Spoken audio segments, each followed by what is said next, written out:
UrbanTalk would like to acknowledge the traditional custodians of the land on which we record this podcast, the Gadigal of the Eora Nation. We recognise and we celebrate our continued connection to country, and we pay our respects to elders past, present and emerging.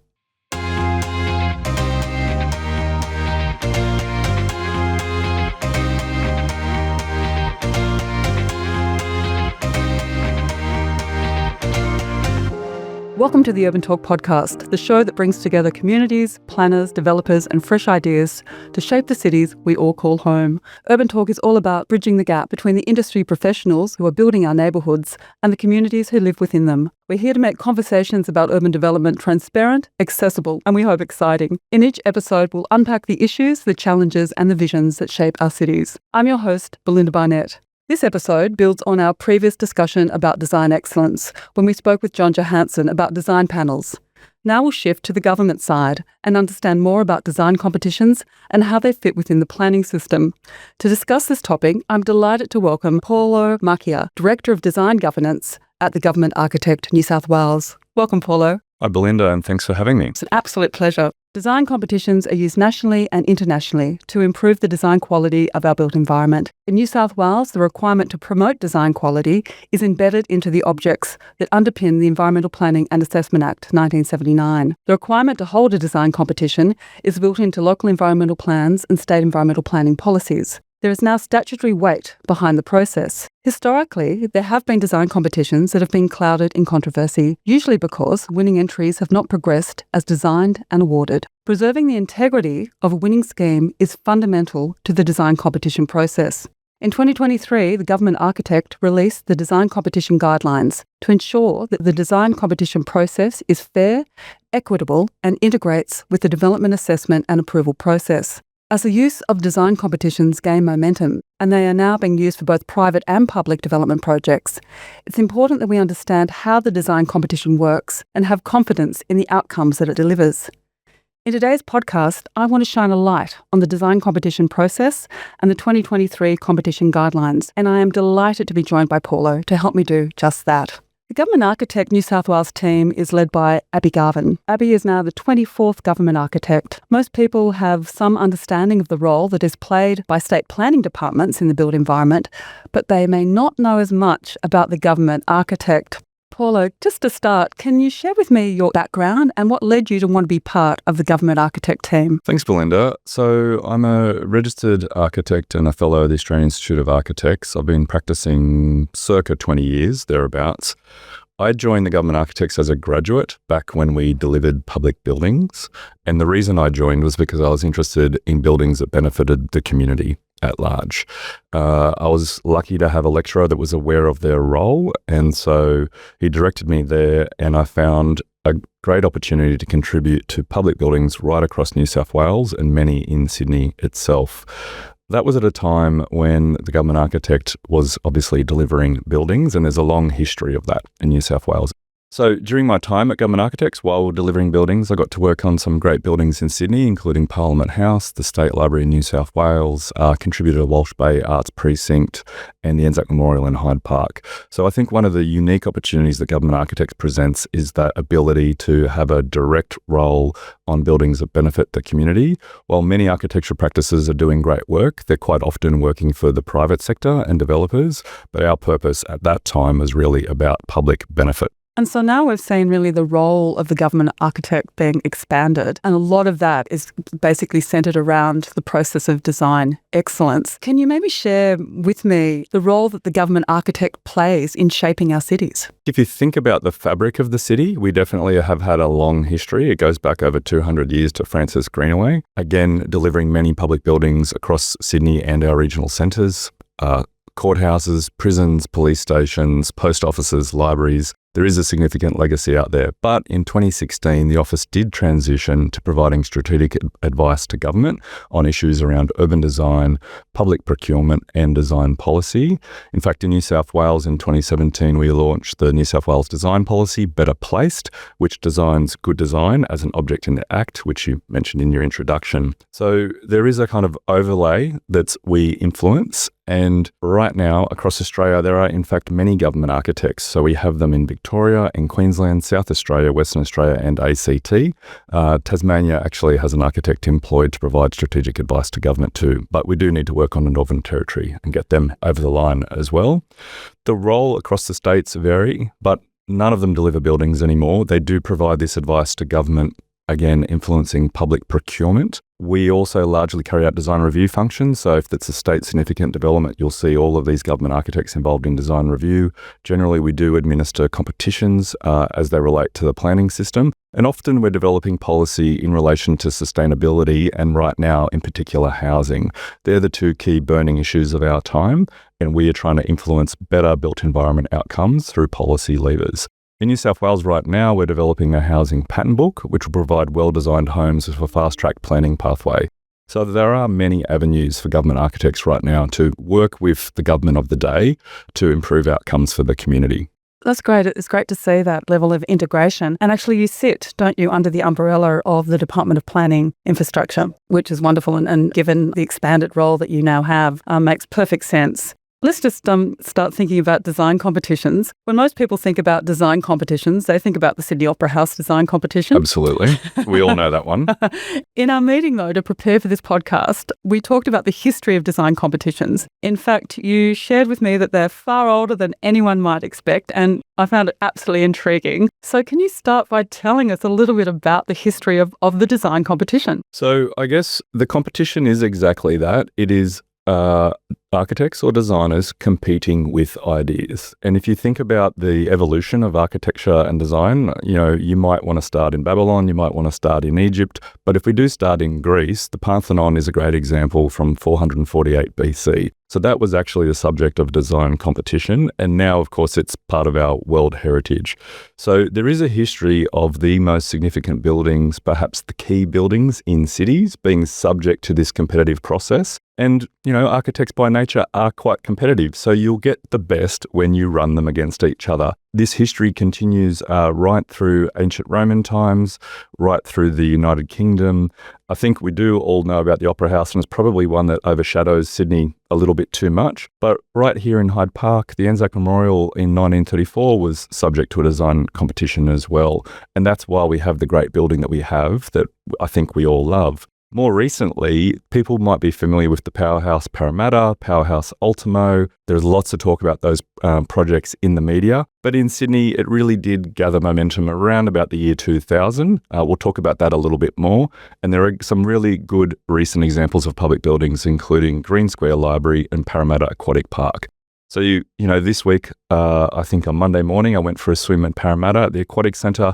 It's a beautiful space. The reason we have that space for the community is because architects were competing for that work against each other. And I think this lineage going all the way back to the Parthenon is evident in those buildings that absolutely present the best that architecture has to offer. The term design excellence now seems to embody a whole design process. I think it's actually a term that's often misused. I think a lot of, dare I say, planners might use it more as a descriptive term, writing a statement of environmental effects. I think architects probably use it a little bit too much as well, to be honest. The project has design excellence, but without really giving that term the recognition that it deserves. And I think, I might be wrong here, but I think it was a term that was first introduced by the Council of the City of Sydney over 20 years ago. Can you explain what design excellence means to the government architect and why it is important for the built environment? In practice, we would say that design excellence describes the highest standard of architectural, urban design and landscape design achievable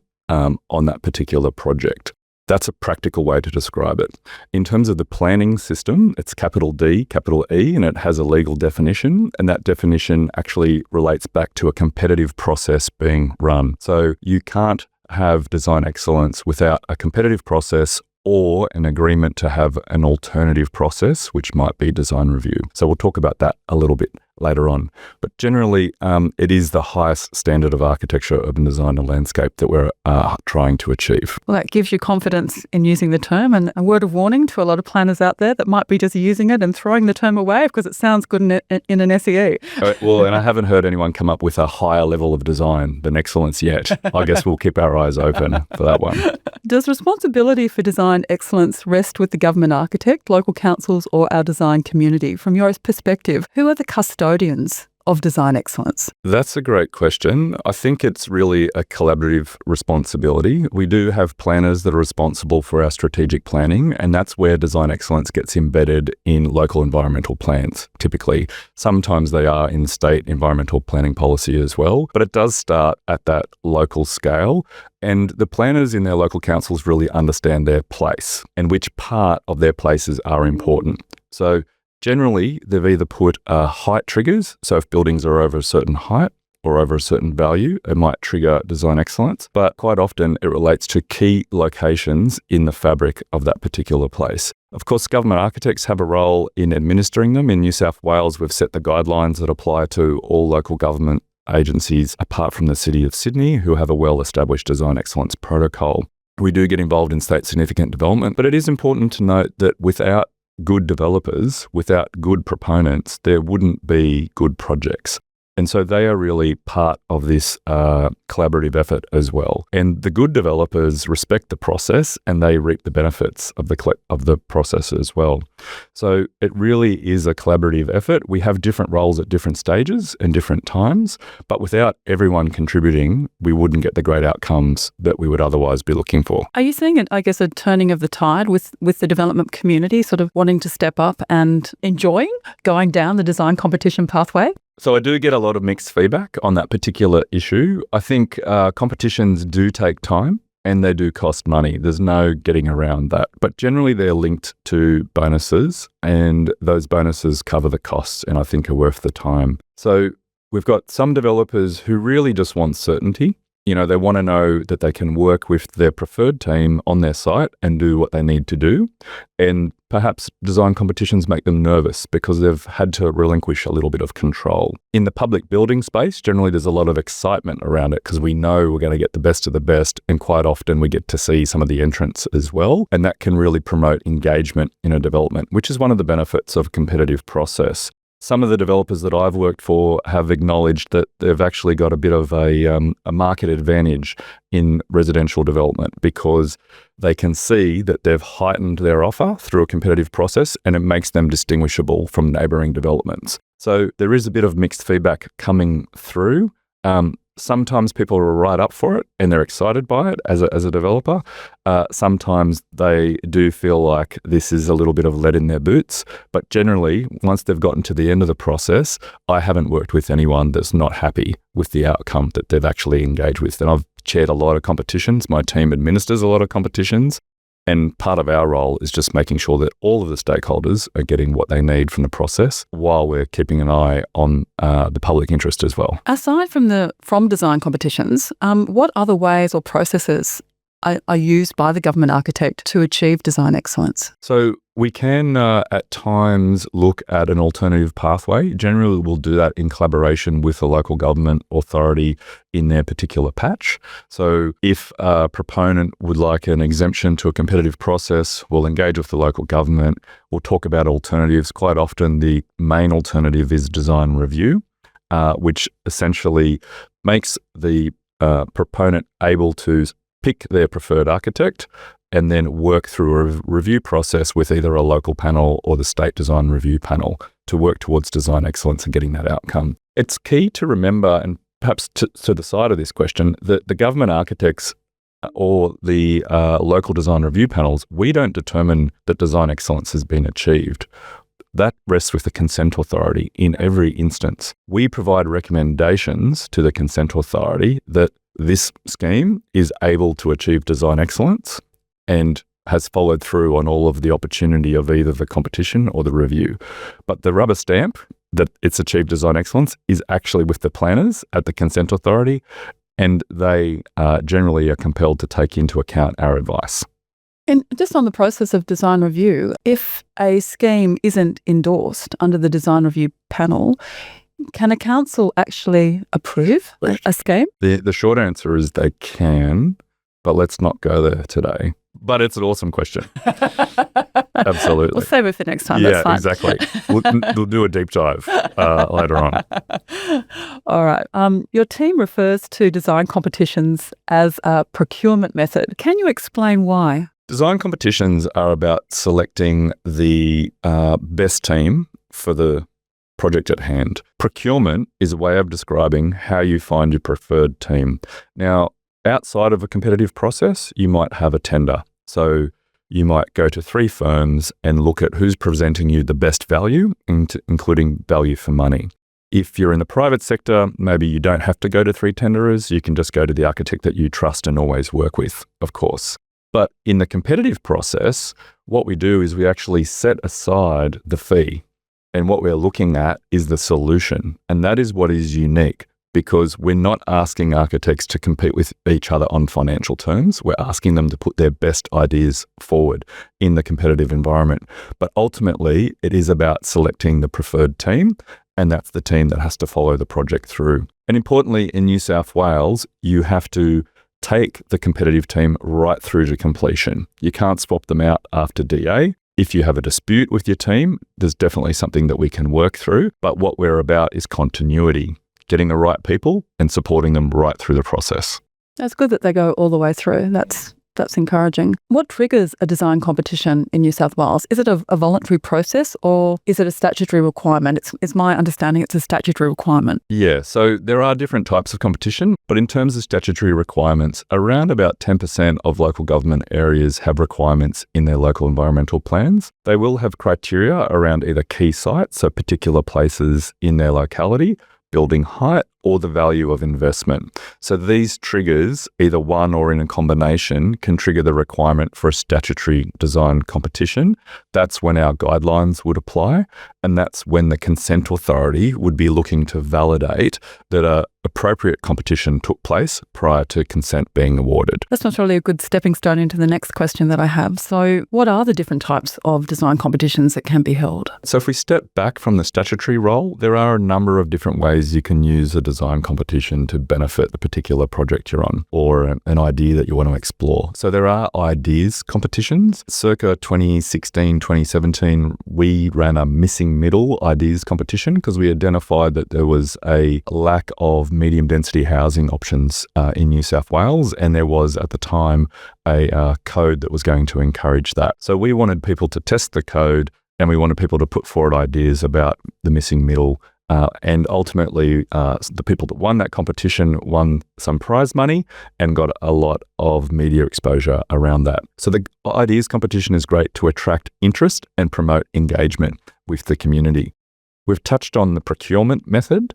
A lot of developers actually have design competitions just as how they find their architectural teams. So they might not be a public-facing or a statutory-facing one. They might have a great site, invite some of the people that they work with generally and that they trust and say, show us what you think of this, and use that in combination with a tender to find their preferred architect on that site. Of course, they can do whatever they want.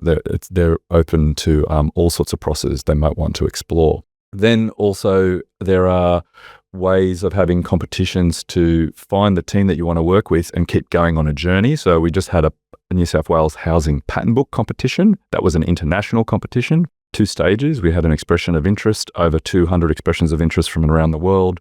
We selected a number of finalists to provide solutions for 5 sites in New South Wales. And now we're working with those competition winners to also contribute to the Housing Pattern Book. So we found innovative ideas through that. That's really what we were driving for. And of course, we are largely today talking about the statutory competition, which has a particular meaning in the planning system and is a little bit more stringent in terms of how it's administered. Focusing then on the statutory competition. So the 2023 competition guidelines that were released, and I mean, the Government Architect, you spent quite a while preparing those guidelines. I think they started back in 2017. They were on a journey. They were in draft for quite a while, I'll have to say that. They were consulted widely, and actually they were referred to while they were in draft. in a number of instances in design excellence strategies. We did finalise them only a couple of years ago based on a huge amount of work in the background. And what I would say is that we had like a soft launch because we were live testing them, making sure that all the stakeholders thought that the appropriate measures were in place. But now we've got them. They apply to all local government areas apart from the City of Sydney. And what they're trying to implement is consistency, so that whether you're delivering in So let's say whether you're delivering in Gosford or you're delivering in Newcastle or you find yourself in Western Sydney, the design competition guidelines apply and the competition approaches are consistent. I think it's really important to have that consistency, and I think they're very clear and they're easy to follow. So they set out a very structured 5-step process for how a design competition should be run. Can you walk us through what those 5 stages are, Paulo? Absolutely. So to begin with, the proponent and their team need to prepare a design excellence strategy. So it outlines the approach that they're going to take, how many teams, what the brief is going to include, who's the consent authority, the size of the jury. All of these things are wrapped up into the strategy, and they submit that strategy to the consent authority for endorsement. Once that endorsement's been secured, they can then work on the project brief. So the brief responds to the specific needs of the site, the actual opportunity, and also will articulate, I guess, the degree of risk that the proponent is willing to take and how much innovation they're really looking for, or what are their focus areas in particular for this competition. What do they want to get out of it? The brief will also include details of the jury and all of those members and lock that in at that time. So once you've got a strategy and you've got a brief, really it's up to the proponent to set the stage now for the competition to take place. Then the competitors kick off. They've got a response period. Generally it's between 4 to 6 weeks, depending on the complexity of the competition, and that leads up to a presentation day. So all of the entries are submitted. The teams get a week to recover from the competitive process, and they need it because generally it has been a sprint. They all have equal time to present to the jury. The jury also benefits from technical advice and gets to ask all of the competing teams numerous questions to really probe and make sure they understand what's been put on the table. Then the jury deliberates on an outcome, and we're either making decisions by consensus or by majority, hopefully by consensus in most of the instances. We have about a week or 2 to prepare a competition report, and once that report has the wet ink signatures of all the jurors, the competition outcome is finalised. Following that, the proponent works with the preferred team, which usually has a great and innovative project, and everyone's like, that's probably the most exciting time of the project after the competition outcome has been determined. And on their journey, they'll touch base with the competition jury, who now forms an integrity panel, and that is really to maintain the integrity of the competition winning scheme while it's moving its way through financial rationalisation and the planning system. So just focusing on the brief, are technical investigations part of the brief? Absolutely. The briefs are quite comprehensive. So generally everything that you would have to understand to lodge a DA, you would have to understand to put together the brief. So we're understanding any latent conditions, we're understanding the planning context, we're understanding the proponent's needs in a great deal of detail. Often there'll be a reference scheme. So prior to the competitors, an architect might have been procured to develop a concept design that responded to the brief as a proof of concept. That way they know that spatially the brief works and they can respond to their development on that site and also deliver a feasible outcome. They wouldn't want to get to the end of the competitive process and then understand that their particular brief wouldn't be feasible or wouldn't have the public benefits that a public building is looking for. So I think feasibility is really important. So how does that work with the brief? I mean, is there a budget? Clearly, developers have to design to a budget. Yeah. So how is that built into the brief? Sometimes the simplest questions are the most interesting ones, right? There is always a budget with a competition. I haven't been involved in a competition that didn't have a budget. So the brief does include all of the technical investigations, but of course it includes all of the financial investigations and work that underpin a project. We have a target budget. We also have target outcomes in relation to net saleable area, net lettable area, a mix of retail or residential outcomes. They're all baked into the brief. Importantly, the brief does also include the assessment criteria that the competition jury should understand the competition entrance through. So there will be a number of key focus areas. They're not always the same. And the proponent gets to influence and determine those. Ultimately, they're endorsed by the consent authority, but they do get to determine how the jury look at the scheme. And that absolutely does include financial outcomes and financial feasibility. Without a good financial outcome, there would be no project. And I don't think any jury would be doing a responsible job if they picked a unfeasible scheme as the outcome on behalf of the proponent as well as on behalf of the public. As I said earlier, we need great developers to deliver great projects, and feasibility is absolutely part of that. Absolutely fundamental. Let's just talk about the jury for a little bit. Okay, what's the jury makeup usually look like? So depending on the scale of the competition, you could have 3 jurors or you could have 5.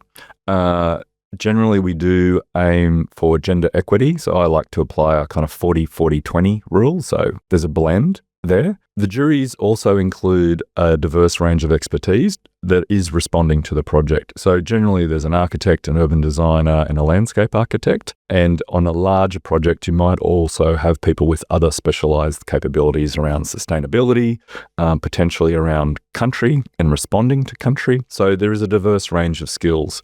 They're generally all eminent architects or designers, so they're well known in industry. They've got a proven track record. They come together in a curated way. So the proponent gets to select either 1 or 2 jurors, depending on the scale. The consent authority gets to select 1 or 2.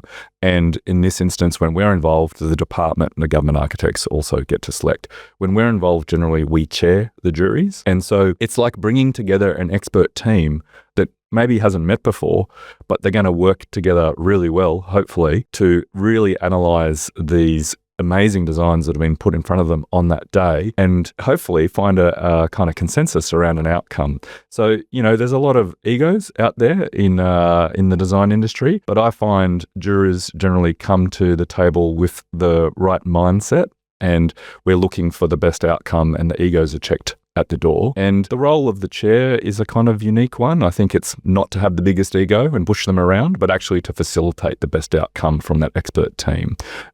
So we very much play a facilitatory role. And indeed, they're probably some of my favorite moments in that role when the jury goes into deliberations, because we just have so much expertise in the room. Would be very challenging, I think, at times to maybe manage that process. Oh, it's fun. It's a challenge, but it's fun. One thing that's, I think, interesting with the whole competition process is that it's almost like a new role has been created, that of the competition manager. Can you tell us a little bit about the competition manager? Because I think a lot of planners are maybe stepping up and taking on that role. Yeah, absolutely. Generally, that role is carried out by planners. There are a few exceptions to that. There's some architects that have kind of entered that fray, and some people who would call themselves strategic advisors or strategic consultants that perhaps have a mixed background. But if we're talking about statutory planning, because there are these hooks into the planning system, planners are generally well placed to carry out that role. We are seeing more and more planners stepping into that space. So there are a few usual suspects that have done this many, many times, and they can kind of roll out the team and manage a competition and an integrity panel very effectively. But generally, everybody who's in this space collaborates with either our team or with a local government team. And I don't think there's anything stopping a planner or an architect entering this space. Ultimately, it's about who the proponent trusts to navigate them through the competitive process. And they've got to have trust that it's well understood and that they can maintain the integrity of the process over time and also look after their interests too. Is there usually like a degree of separation, say, between the competition manager and, say, the planner who might be representing the proponent going forward in the planning process? Yeah, there's a bit of a mix. On, say, some significant or complex projects, I quite often see proponents separating that role. But perhaps on a simpler project, you might see the same planning team carrying out both functions. There are advantages both ways, but what you might find, I guess, in separating the roles is that there's some people who are absolute experts in that particular patch, and they can run those processes very effectively. But like I said earlier, there isn't really anything stopping more parties becoming involved. It's really about getting experience perhaps through working with others and then moving on to run your own competitions over time.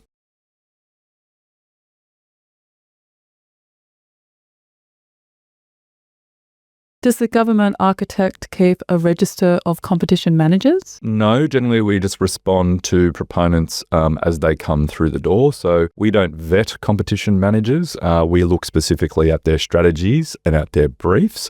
We've never turned away someone that's shown up and said, I'm administering our competition. We always work with whoever comes through the door. Excellent. I just want to talk a little bit more about the design integrity process with competitions. And it goes to, I guess, the heart of this integration between the design competition process and the development application assessment process. So we know that, DA so you have your design competition, the winning scheme is worked up, it's then lodged, and then goes on public exhibition. During that exhibition process, you may or may not get public submissions that come in. But if public submissions come in and they are focusing on a particular, I guess, aspect of the project, that if you were to address that one sort of issue would require a change to the actual design. How does the design integrity process manage that? It's a great question. There's probably many questions baked in there. So let's see how we go. So the competition outcome is in the report that I mentioned. That nominates the preferred scheme. But probably what's most important in that report are two sections. One section we call the design excellence attributes. So what makes the winning scheme excellent?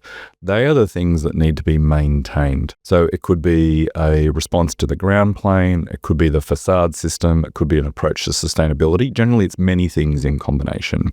Those things are what we are looking to maintain. Then we also have development areas. So the things that they didn't quite get right in a competition brief. And remember, some of these competitions are really complex and they've got 4 to 5 weeks. So, they're doing their best to get their best ideas on the table. The development areas generally are the script that the design integrity panel follows.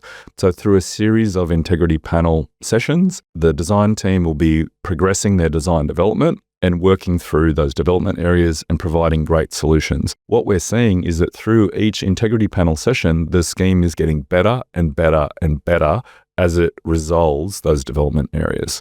So then ultimately you have a great scheme that's resolved all of the issues in the competition report. Now it's time to lodge the DA, and the jury, it's now become the integrity panel, would say this scheme has the ability to achieve design excellence to the consent authority. So some submissions have come in of public exhibition, and now we've got to respond to those. There is absolutely room to respond to those, and generally there is a design integrity panel session after the response to submissions. The design team would present all of the issues that arose. Some of them are more important than others, and they would present their solutions that have resolved, or if not entirely resolved, at least addressed those issues. Ultimately, the integrity panel's role then is to say, through addressing those issues, again, the scheme has gotten better.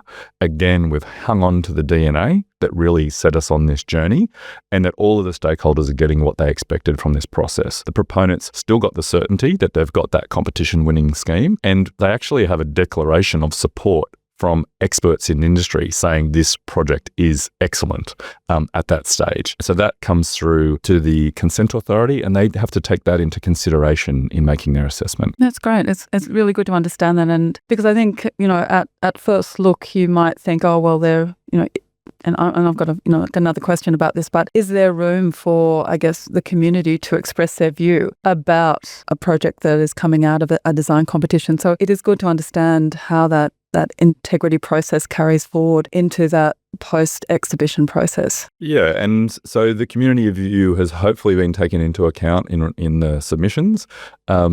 Interestingly, sometimes you get submissions against the scheme raising issues, and then you get them in support of. So that is probably the best avenue for community engagement. When it's not a statutory competition, there are other avenues. So in the patent book competition, we had a people's pick in terms of Green Square Library. The City of Sydney had a fantastic exhibition of all the entrants that came forward. So there are opportunities for that extra engagement. But what we do find is when it's statutory, generally it's in the proponent's interest to maintain the focus on the winning scheme, and the engagement takes place around that winning scheme rather than all of the schemes. There are also some forums where designers and proponents share the whole process back to industry for industry learnings. That does take place. It generally takes place around large projects like towers in the city that we get that sort of engagement. And generally they're industry forums, not community forums. But there are absolutely avenues to get engaged. And ultimately, we would like more transparency around the process. We think a good process is a transparent one. And the more that people understand it, the more opportunity there is for them to both engage but also support this outcome. So when we look at the process, and I guess, there are some key documents that are built up along the process. So we start with the design, the competition strategy at stage one, and then we have a brief. Are those documents public documents? Yes, they are in the longer term. Right. It's a great question. So they're there, at least in a state significant sense, when we're talking about state significant development, they're all there on the planning portal. So the proponent is required to submit the strategy and the brief as part of the DA. So if you would like to look at a state significant development in your area and understand what happened, you could look at the DA document submitted, understand the strategy, understand the brief, look at the competition report, see a bit of information and discussion around all of the entrants, and find the commentary on why that scheme won. All of that is available at the time of the DA being lodged and therefore available through the exhibition period. So if there are interested parties out there, at least for state significant development, it's relatively easy to find. And in local government, it's still required to be submitted, but the accessibility to that information varies based on each local council's exhibition protocols. So I guess just, around the question of community involvement or participation, what do you see, I guess, as the scope for community consultation when a design competition is being used? I mean, certainly there are the design integrity safeguards that we've talked about. Are proponents encouraged to talk about that they're going through or down the design competition route at the outset? I mean, are they generally encouraged to say, we're approaching, these architects to participate in the competition? Like what is the level of, I guess, public awareness that can be put into the arena? So from my experience, generally at a building scale, not so much, because the planning controls are largely already in place and people through the statutory planning process should know what to expect in that place, what its use is, what its height is, what its scale is. But when we're talking about urban renewal and precinct scale urban renewal, absolutely, there's a consultation that goes on about what is the future of this place. It might be one city block or many city blocks. Examples that come to mind would be Newcastle East End. There was a great competitive process for stages 3 and 4 there. Lots of consultation in terms of the master planning took place, and that master planning would have identified that a competitive process was going to take place after the master planning. And other, renewal precincts such as Waterloo, there would be lots of opportunity to include this aspect in the consultation. So generally, when you're thinking about master planning and urban renewal, yes, it would be there as identified. But once you're down at a building scale, I think the community's expectations on what to expect are largely met. Public buildings are different though. In terms of understanding how we're going to move forward with a public building opportunity, and quite often these aren't statutory, there are opportunities to engage with the community about what the future of that institution is or what the future of that place is, and that could include a competitive process and what a reference scheme might look like. I would suggest that the institution itself and their advisors are probably best placed to pick the architects that are going to compete, but absolutely there's opportunity to inform the brief. And I think that consultation really should be embedded in the brief. And it's probably a good time to talk about connecting with country. Sometimes we do find that consultation around country takes place either through the competition, when there's 4 teams running together, and it can confuse a lot of people if there's 4 design teams out there trying to understand country in their 4 to 5 weeks. So what we've found through experience is that the best approach to country is actually embedded in the brief when the proponent has an advisor that's able to consult with the community, able to do a reading of country. So really, all of those opportunities for consultation and learning from the place and from the community really should be in a really good brief. All right. Well, that's good to know, because I mean the brief is fundamental to the whole process. So it's good to hear that there is scope for that type of information to be communicated. It's important to note that, sometimes architects win by breaking the brief. It doesn't always happen. And sometimes architects go outside of the brief and fall over their idea. It's not successful, but we are looking for innovation. So there is usually a kind of degree of appetite for planning risk, or at least an appetite for innovation. And from time to time, the architects that actually really challenge the brief, challenge the master plan and present their own response, on balance, they will win on the day. It's important to know that the brief actually provided the guidelines that they responded to, and their innovation improved the brief. They didn't just frivolously or dogmatically go to the side of the brief because they had a better idea that they can't make a compelling argument for. Ultimately, we really do analyse the outcomes, but the brief is the starting point for the response. It's not the end point. Yeah, that's a very good point. Very good point. So when we take in and we consider these 5 stages, how long does it actually take to run a competition from preparation of the strategy all the way through to final jurors report? It's a great question. I think there's streamlined examples where we've seen this whole thing be done in around about 4 months. 6 months is probably more typical on a more larger project. Ultimately, this timeframe is in the proponent's hands. Because if they're working with an experienced team, the strategy is actually pretty straightforward once you've done a few. The brief is unique, so it can take a bit of time to get that right. But if they've done their due diligence in their feasibility before they've gotten to this point, they've got a lot of material to work with. The response period is 4 to 6 weeks typically. On a really complex one, you might get an extended response period. Competition report, a couple of weeks. Really, if the proponent has done it before, and they've got a sharp team, they can move through the process quite quickly. If it's a really significant public project, there might be benefits in actually slowing it down because there'll be many stakeholders and lots of governance around the project. And each one of these stages you might understand might have to be improved by a project-specific board before it's able to move to the next one. So in those instances, it can take quite a while, but they're generally the bigger, more significant public projects. And I'd suggest that degree of scrutiny is actually well worth it in the long run. Well, it doesn't sound like it's adding too much to the total development timeframe.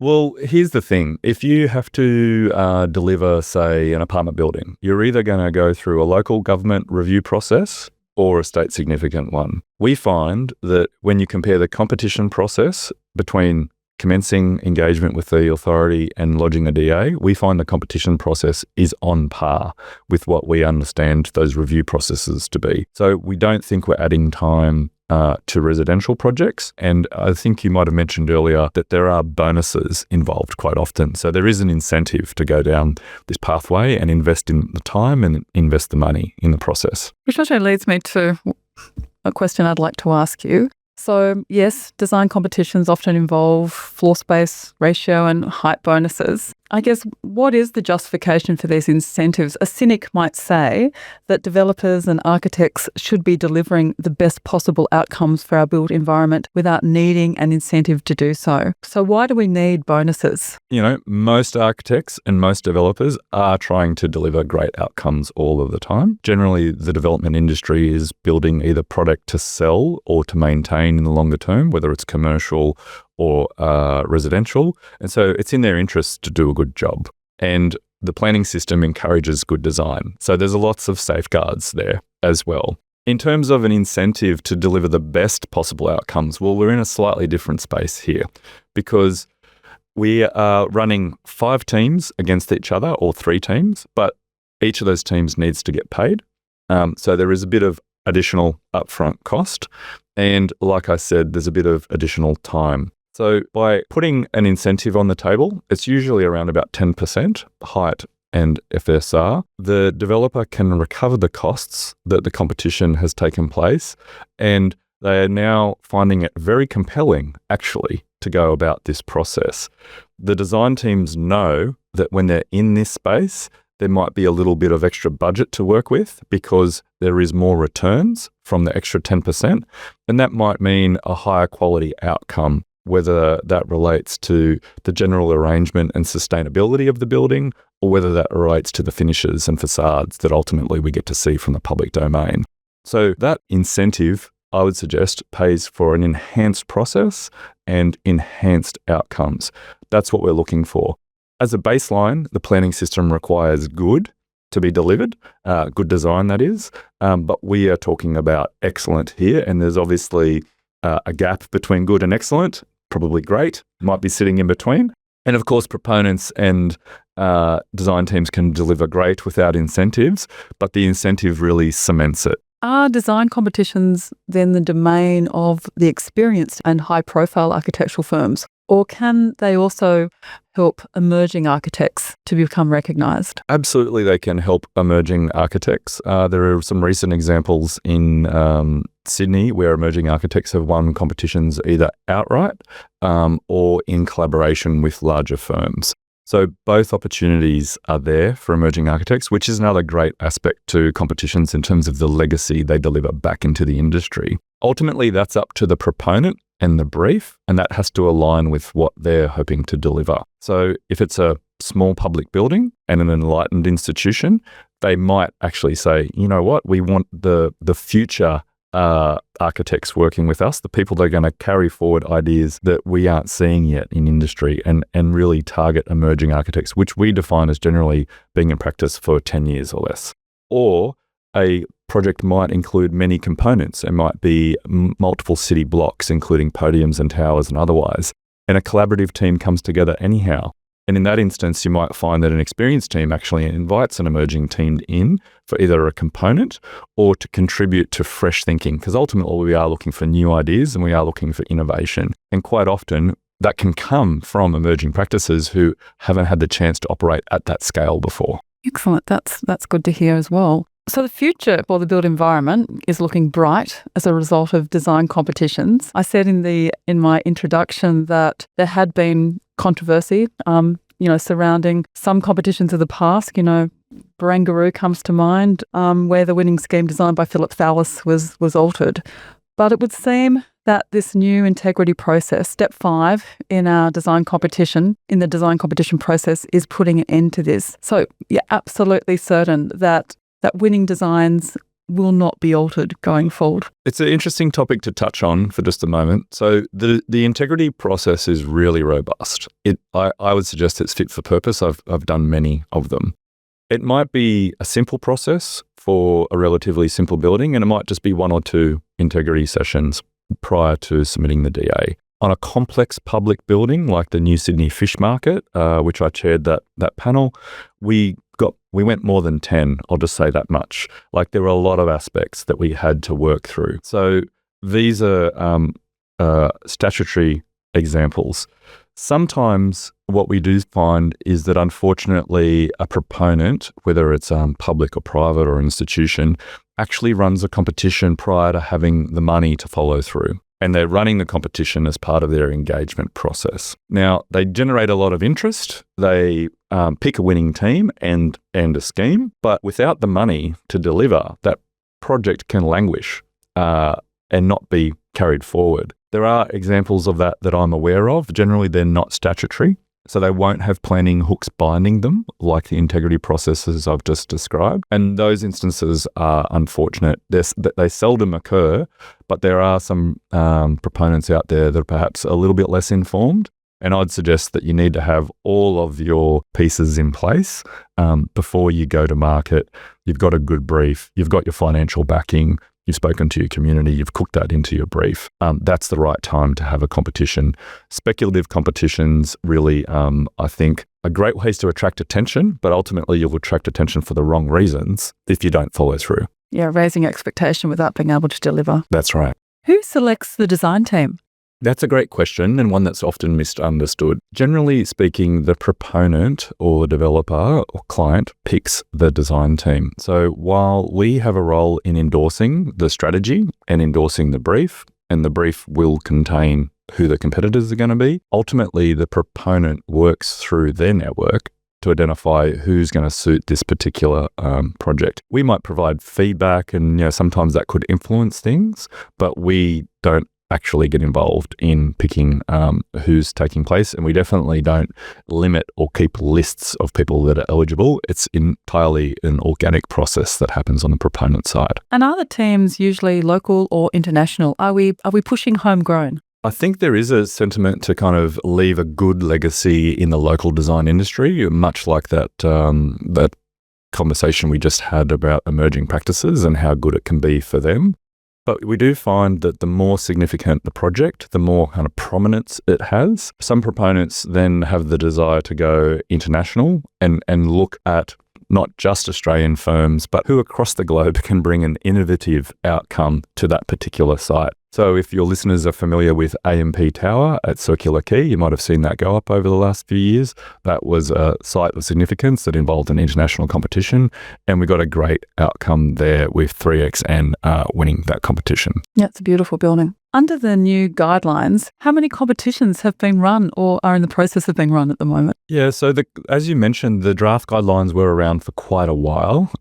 So we do have records that are getting up to close to 100 state significant competitions over the years. With the new guidelines, we have around about 30 competitions that have come through that system and followed that process. So there is lots of learning that has taken place because we are running these processes every day. You might think that 30 is a large or a small number. From our perspective, it's potentially just about right. We are looking for efficiencies, and we are actually a small team. It's just myself and 2 others at GA. So this isn't necessarily something that we have a lot of people working on, but we do think that through the learnings on those 30, we can probably start to standardize the strategy, start to standardize the brief, and save proponents more time in their competitive processes. That is quite a lot. I wouldn't have put it at that number, so it's interesting. And I guess I'm talking about state significant ones, we've got to remember. So that figure's not catching the local competitions that have taken place that we might not be part of and we just don't have visibility of. So I should clarify it. It's over 30 state significant. So it's interesting. So a local council doesn't have to go back to the government architect and say, look, we're running a design competition. Thank goodness they don't.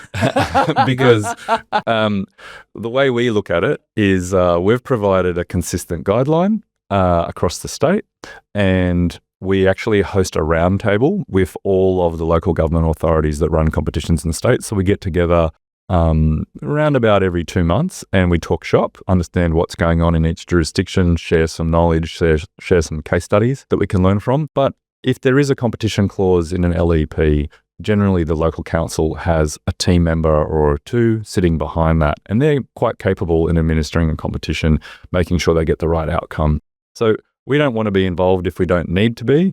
Sure, they can ask us some questions if there's something they're uncertain of, but we're not the competition police. We are here to support good outcomes.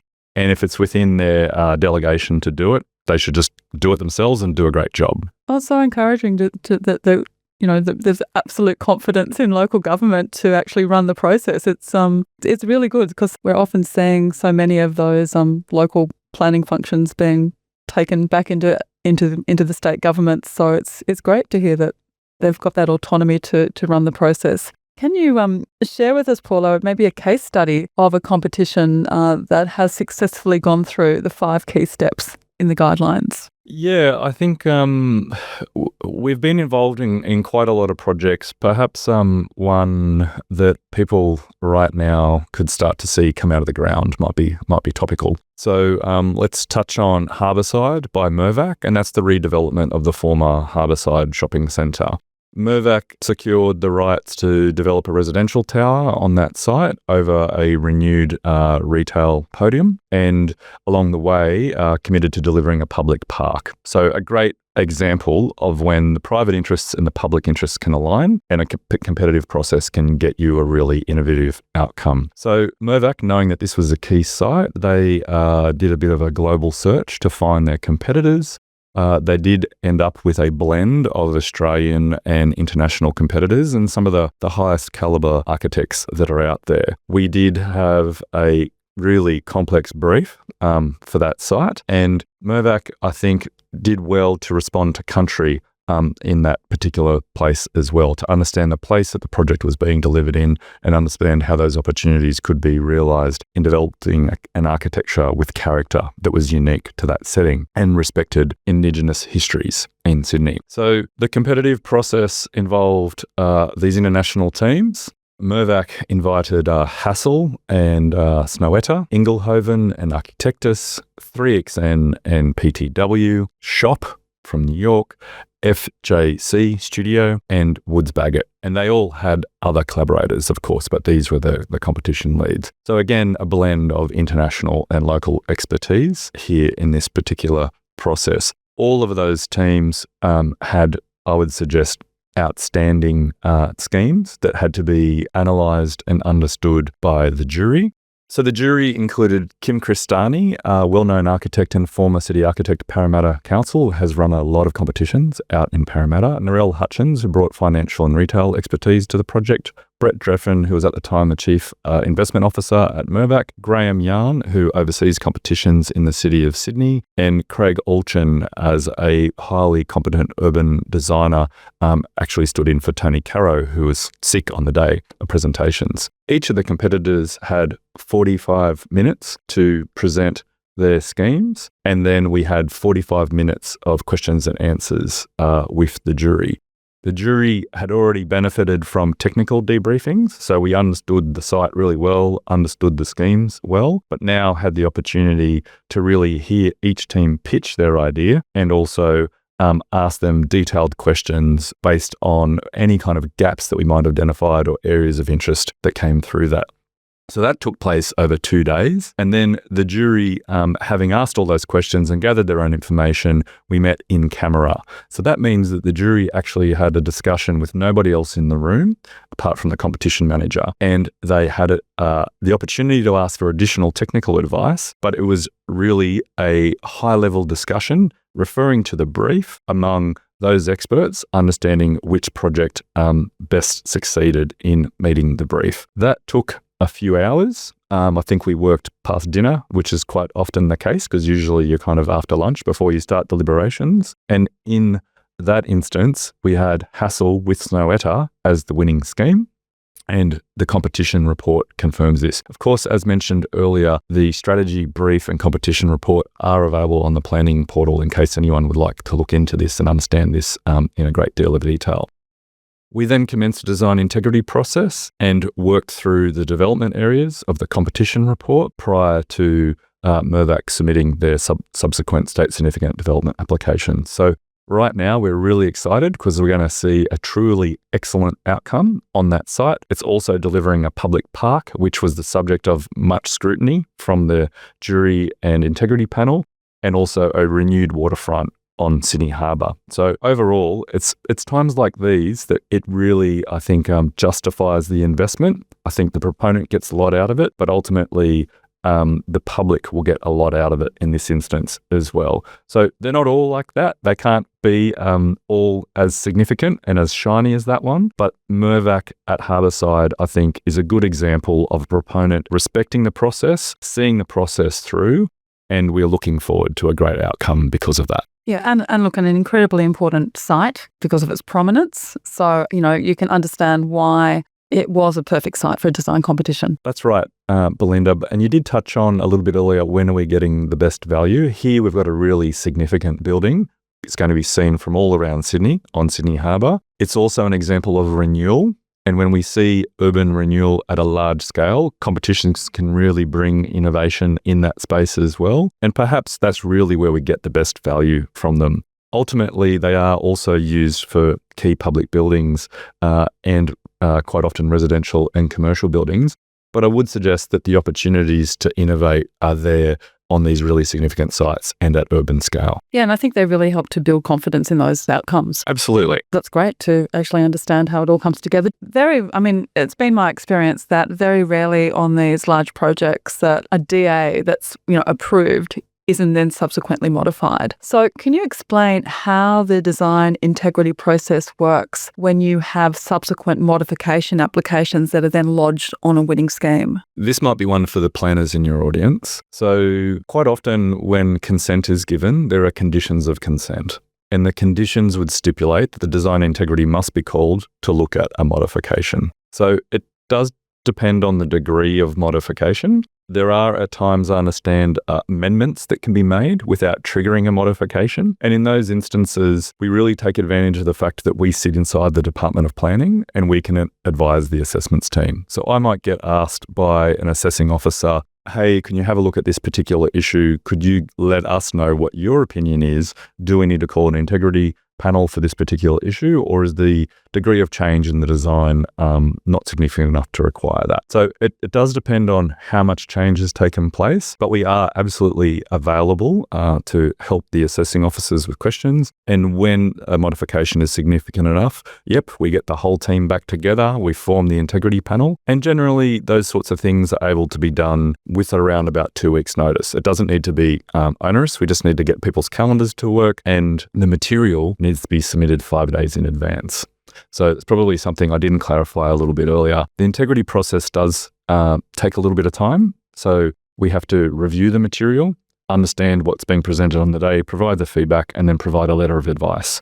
So that whole process is about 2 weeks end to end. 1 week with the material, the actual meeting, and then 1 week to provide the advice. And that process that you've just described for state significant, so the same process would be mirrored then for a local consent authority? That's what I would expect, ultimately, that a locally assessed DA would have conditions applied that if there was a mod to the DA, that again, it would trigger that local process. Sometimes it might be more efficient to use a local design review panel because they have standing meetings, but what we would always recommend is continuity. The key thing about turning the jury into the integrity panel is it's the same experts looking at the same project. So generally speaking, no new issues are reintroduced because we all have our views and those views are documented. What we don't want in an integrity process is someone having a whole new view on something that they've already prosecuted and then introducing either new or irrelevant matters down the track. So we would always advocate for consistency in panel membership. Okay, fantastic. Thank you for clarifying that, Paulo. Well, Paulo, thank you so much for sharing your knowledge and insights on what has been, I guess, a lesser known part of our urban planning framework. For our listeners, if you would like further information about the design competition process or a copy of the 2023 competition guidelines, please visit the Government Architect website. They're all available there to download, and there is also a great little webinar there that features Paulo. If you have any questions or thoughts to share, click the link in our show notes. We'd love to hear from you. And if you're a developer or working on a project that needs an online presence or stronger community engagement, then please reach out to us through the same link. Alternatively, you can visit the UrbanTalk website at urbantalk.com.au. Don't forget to follow, leave a rating and a review. It really helps more people find the podcast and keeps the conversation going. I'm Belinda Barnett, and thank you for listening to the UrbanTalk Podcast.